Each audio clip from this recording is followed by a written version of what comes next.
everyone.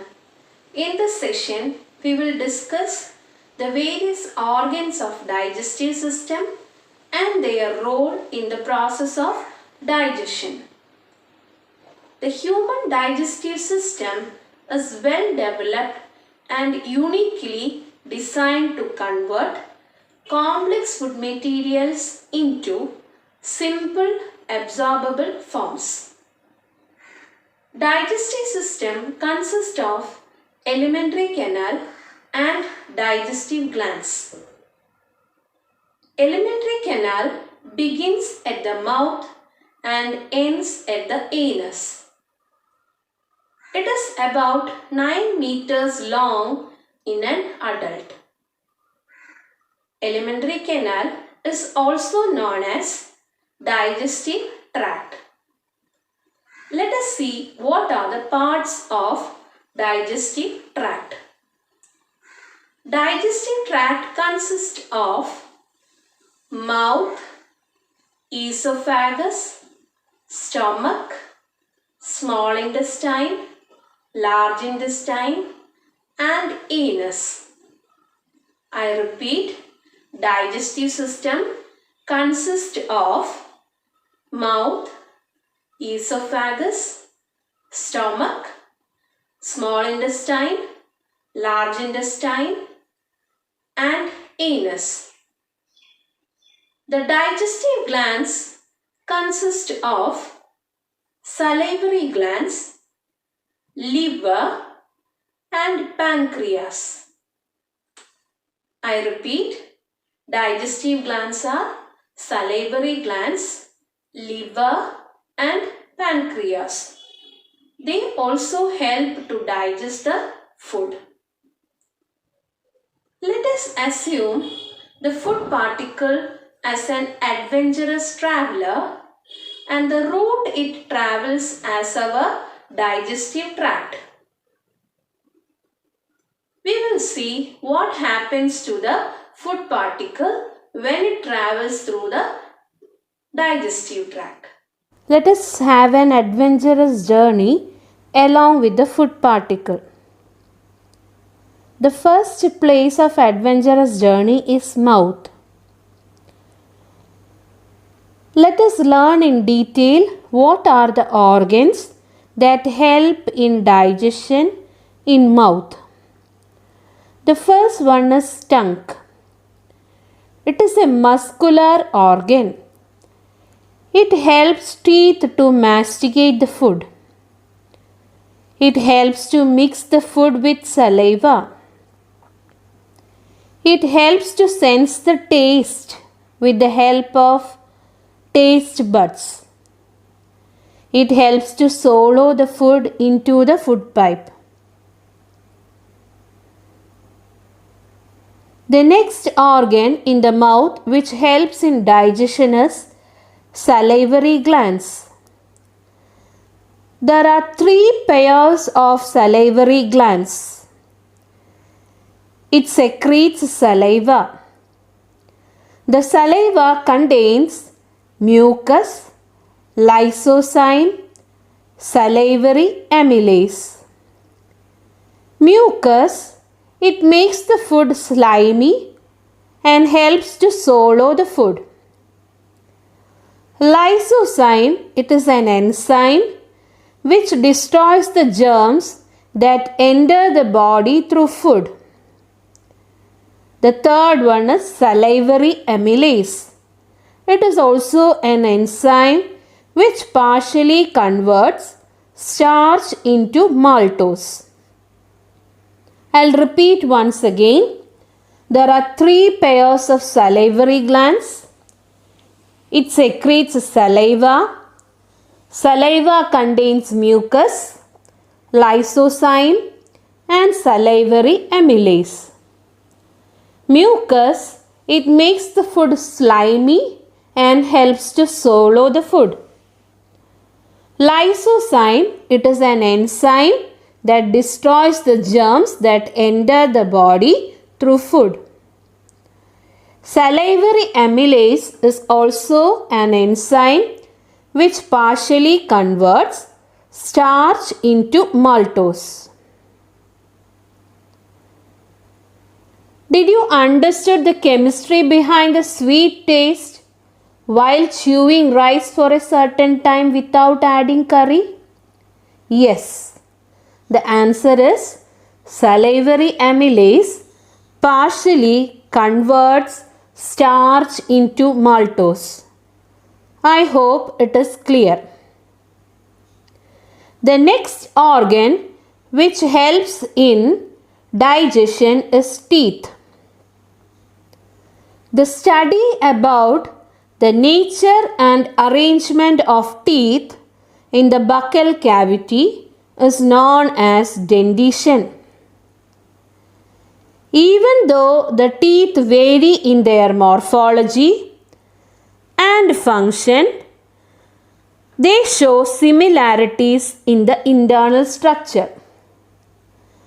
Based on the origin, we can divide the teeth into two groups: milk teeth and the permanent teeth.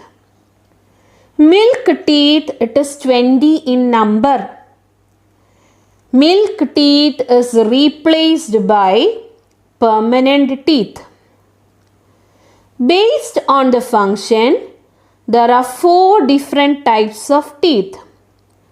They are incisors, canines, premolars and molars. Incisors help to bite and cut the food. Canines help to tear the food.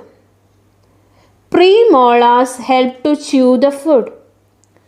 Molars help to grind the food. Already you have learnt this in 7th standard. Then we can learn about the human dental formula. It is 2 by 2 incisors, 1 by 1 canines, 2 by 2 premolars, 3 by 3 molars.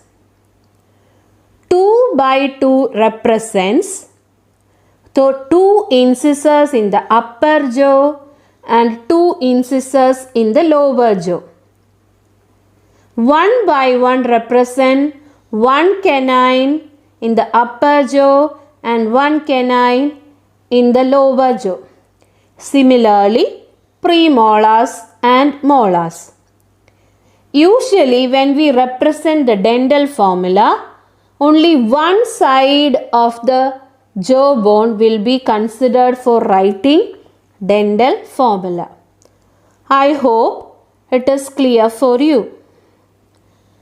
Now we can learn about the structure of tooth. The exposed part of the tooth, it is known as crown. The part which is embedded in the socket of the jawbone, it is known as root.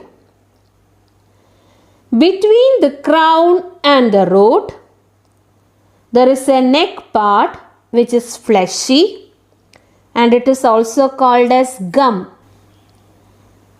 Then next is about the structure.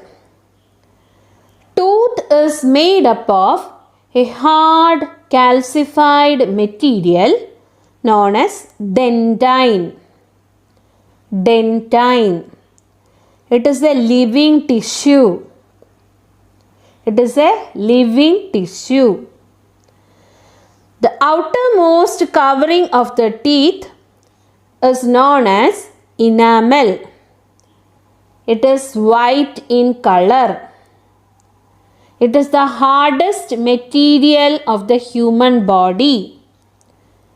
It is a dead tissue. It is a dead tissue.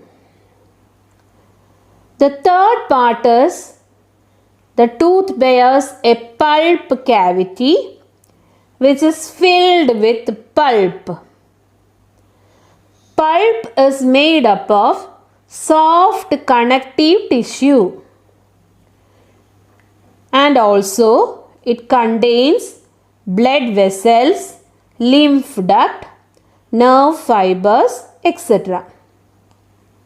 And the last part is cementum, a hard material which fixes the tooth in the socket of gum. I'll repeat the structure once again. Tooth is made up of a hard material known as dentine. It is a living tissue. The outermost covering of the teeth is enamel. It is white in color. It is the hardest material known in our human body. It is a dead tissue. And the third part, tooth bears a pulp cavity which is filled with a soft connective tissue called as pulp. It also contains blood vessel, lymph duct and nerve fibers. And the last part of the teeth, it is known as cementum. It's a very hard material which fixes the tooth in the socket of the gum. It is made up of a connective tissue which contains calcium. It is made up of a connective tissue which contains calcium. Now, look at the structure of a canine teeth. Already it is marked crown, neck and the root. Can you name the parts what is given in the other side? What is the first part? First part is enamel. Okay, what is the second part? Dentine. Okay, what is the third part? Pulp cavity. What is the fourth part? Cementum. I told you in the beginning, even though the tooth vary in their morphology and function, they show similarities in their internal structure. We'll check whether the answers what we have said is correct or not. Oh, the answer is correct. Look, first part is enamel, second part is dentine, third part is pulp and the fourth part is cementum. I hope today's portion is clear for you. Thank you.